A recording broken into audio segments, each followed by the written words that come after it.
Hey guys, just a reminder, I'm running a giveaway for the month of April. It's for a pair of $200 K7XX headphones by AKG from Massdrop. The link is down in the description below. Very easy to enter, and I hope you win. Hey y'all, Moses here. So a update just hit the Steam community for the PC version of PUBG, and I wanted to talk through some of the changes that have been outlined here because it is extremely important and very impactful. Not only for the test server, but for the future of the game. So this is something that is a massive change that might not seem so massive at the first glance. So I would normally be showing you gameplay while I talk through this stuff, and I probably will in a little while. But I wanted to kind of go over the changes first and just kind of discuss it with the graphic that they've included on the screen here. So I'm gonna make sure that my head is on the right side. There we go. I'll be over here this time. All right. So this patch, I'll just read from the thing here. This patch, we're tweaking the blue zone and doing some renovations on Miramar. Expect to see a couple of long requested quality of life changes as well. Please leave us feedback about these changes. If the changes are working as intended, we'll bring them over to the live server this week, and we'll keep you updated. All right.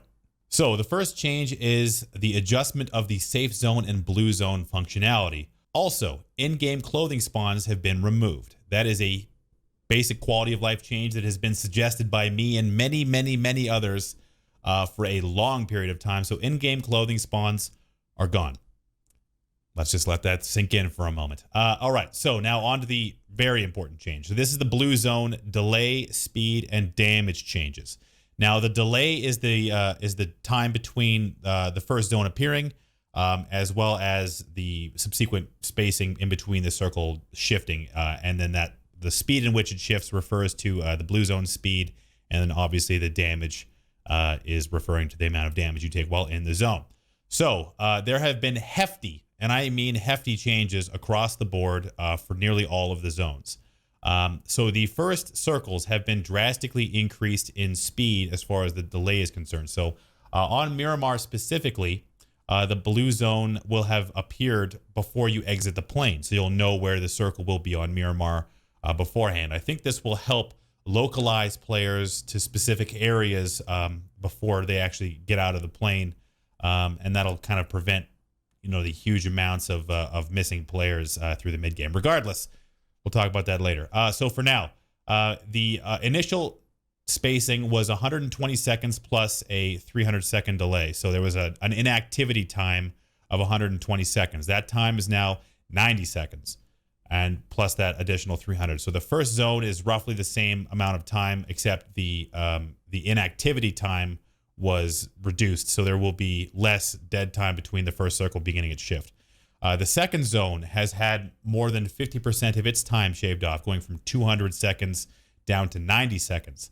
Similarly, from the third zone, 150 seconds down to 60 seconds, and then so on and so forth. So essentially, it becomes a uniform 60-second timer all the way through the end game. So that 120 seconds, 120 seconds, 90 seconds, all of that has been reduced down to 60.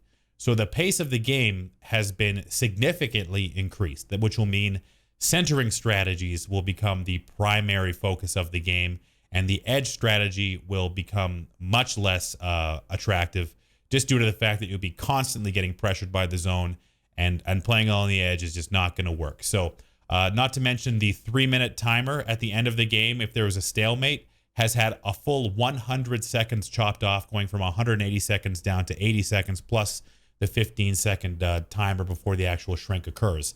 So that 3 minutes of dead time is no longer going to happen. That was actually hard-coded into the game, not something you could even change with settings in a custom game. So that's a nice change, because that was annoying in a lot of competitive games.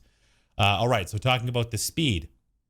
Now, this is meters per second, all right? So the first phase, the circle has been increased in speed, similarly with the second circle, but then it begins to slow down after the third phase. So it's slightly faster in the first and second phase, but then slower in the third, fourth, fifth, sixth, seventh, eighth. Like it gets slower. It moves faster, essentially. Like the shifts occur more often, or with shorter time between them.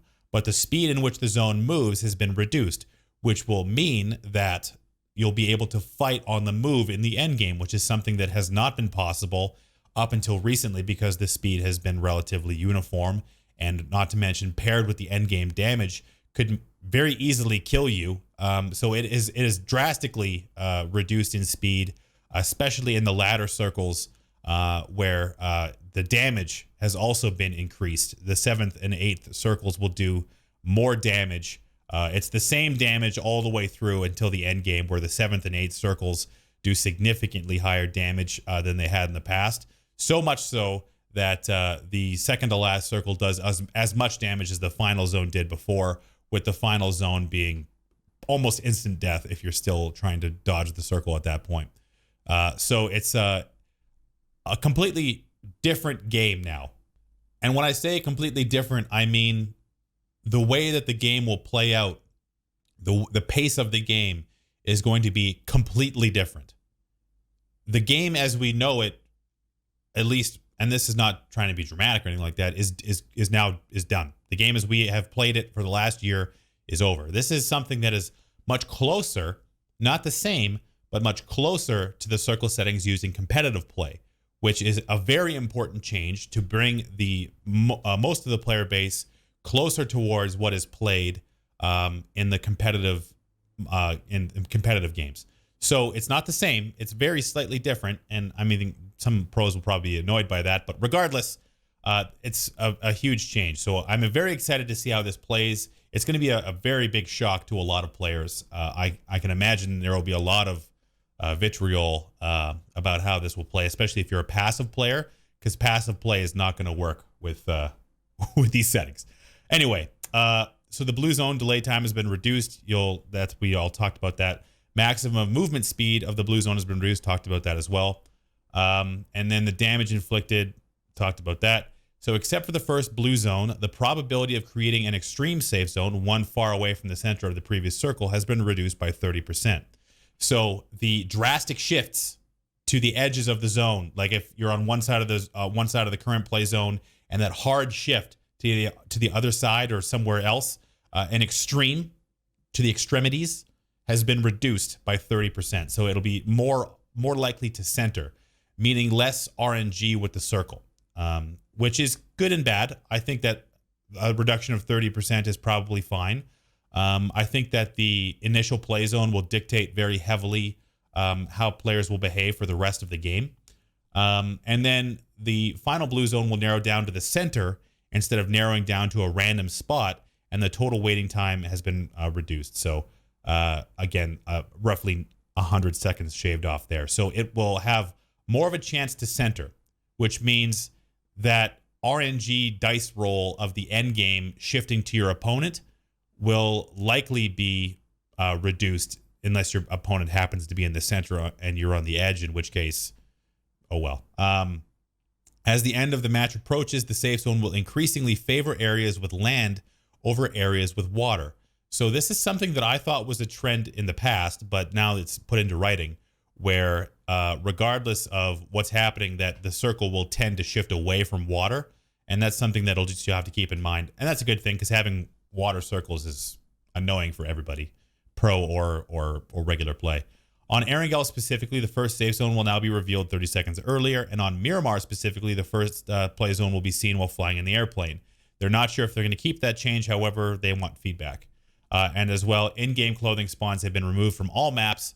Other item spawn balance remains the same. So no increased weapon spawn, just no clothing spawns. Great.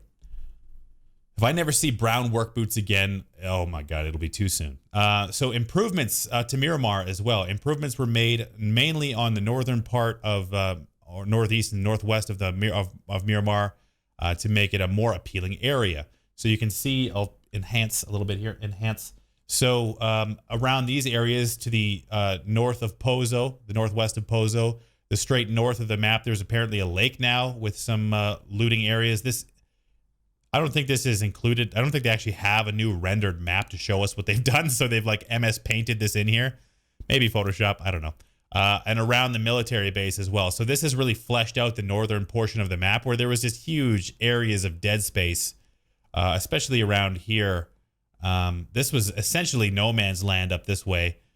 Similar with the military base being so far in the corner of the map, this was also like a no man's land as well, to the north of El Azahar.